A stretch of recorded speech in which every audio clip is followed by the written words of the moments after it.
Today I'm going to talk about Ilford film. Well, I say Ilford film, actually it's Harman film, and I'm going to talk about the Phoenix films. And I have done a video some weeks ago where I took a 120 Harman Phoenix 1 film and used it in my Bronica, and I was actually very pleased with the results. They were slightly mixed, colour was interesting, but it gave me the impetus to actually want to try some more Harman film. And I was particularly interested in trying a 35mm because 35mm should be more grainy. I was interested in using it in a Nikon camera, and so I did. And at that stage I noticed that they had brought out a second Phoenix film. Now let's just talk about, why does a company bring out a new film and why did people get so excited about this new film, and a little bit about the background of Ilford. Ilford is a company that started about 150 years ago now by a Mr. Harman. They were originally based in Ilford. They are not in Ilford now. I think it's in Accrington or somewhere in the north of England. It's all on the website.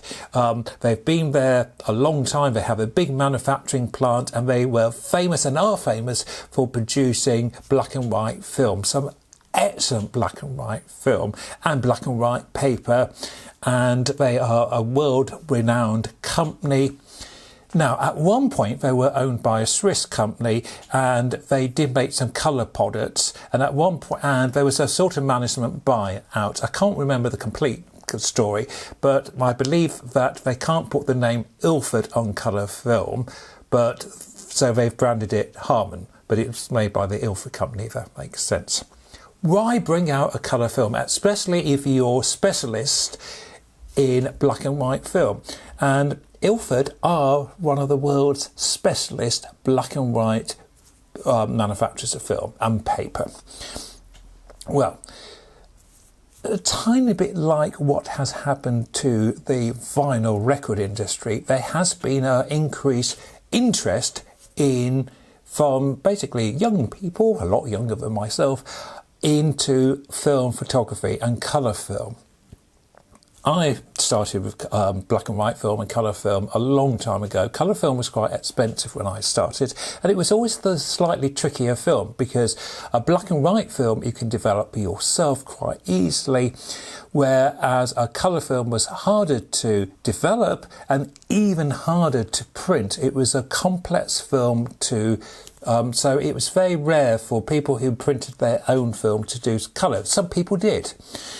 Now, the whole development of digital has changed the world of photography completely. And with digital photography, you can scan films quite easily. So let's say you have a colour film, you have it developed, but you can actually scan it and manipulate it yourself. And I think that has been one of the interests in colour film. So there's a big interest in colour film. There's not many people who are making colour film. Kodak and Fuji are the big manufacturers, but there are a couple of others as well. And at one point there was a shortage of colour film. So I think Ilford have seen a good gap in the market, and Ilford were already making, they made a film called XP2, which was a black and white film but used colour technology. I'll try not to get too geeky, but traditional film has little bits of silver in, and those silver bits react to light. Now the trouble with silver, it produces a bit of grain. It looks a bit grainy. If you blow up the photograph too much, it looks like grains of sand. Colour film uses that first bit to start with, but then replaces the silver with dyes, and it produces, colour film is less grainy. Now Ilford were using their colour technology to produce a black and white film. So they were making a film which was developed in what was called, and still is, C41. C41 is a colour process. So Ilford were actually making a black and white film but using colour technology. So they've taken that as a starting point and they produced this phoenix. Now phoenix means rising from the ashes, or a bird, the phoenix, mythical bird from that was set on fire. And the colour, the first Phoenix film was well known for being a bit on the red side, bit saturated colour, rather contrasty. And Ilford themselves, well, Harman said, look, this is an experimental film. If you use this film, be prepared that it's going to be a bit strange. And they actually put that on their website. And it was greeted with mixed reviews. Some people absolutely loved it and some people didn't. And then Ilford took those criticisms on board, and there's actually so many versions. I think there was about 3 or 4 versions of the Phoenix film which came in a red packet, but they then this summer have announced a Phoenix 2 which is in a blue packet and is slightly more towards the blue spectrum in the colour. It's supposed to have better grain, it's supposed to be more realistic. Well, is it? What I did, I got my Nikon F75, which was known as the N75 in the States, and it was one of the last film cameras. It's not as... Nikon did a fantastic camera called F100, they also did a F80, this is the one below the F80, but it's still a very good camera and it's a very easy camera to use. And I wanted to use the same camera with both the Phoenix 1 and Phoenix 2 film. Let's see what happened when I went out and I used this camera, and first of all I put a Phoenix 1 film in and then I put a Phoenix 2. Let's have a look at the results, let's compare them, and I wonder what you think. Right, for this photo shoot I went to Swanage because I wanted nice bright colours and I thought the seaside would be a good location, and I got bright colours. Now, we've started with the Phoenix 1. So this is the film in the red packet. I believe this is about the 3rd version of it. And the reds are pretty red. And if you look in your whites, you can see a sort of slightly pinky colour. We've got a sort of magenta throughout the film. I actually rather like it. It definitely gives it a very retro look. Now, what I did with this film, I had it professionally scanned. I'm not sure whether that was a good or bad thing.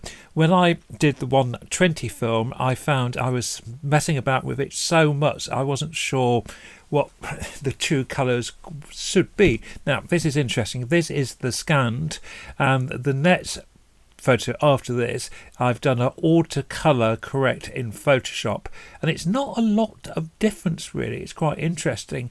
The Jurassic logo on the van is actually closer to, now this is the Modern Theatre. Again, I quite like the colour cast, I quite like the effect. Yes, it's not realistic, but it's definitely a retro look.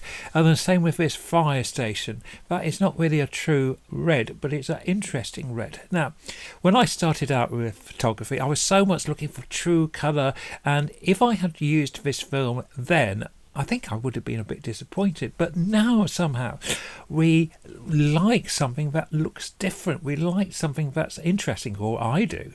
And I quite like the fact with this film, you don't quite know what you are going to get. Now, we are now moved to the Harman 2. And this comes in the blue packet.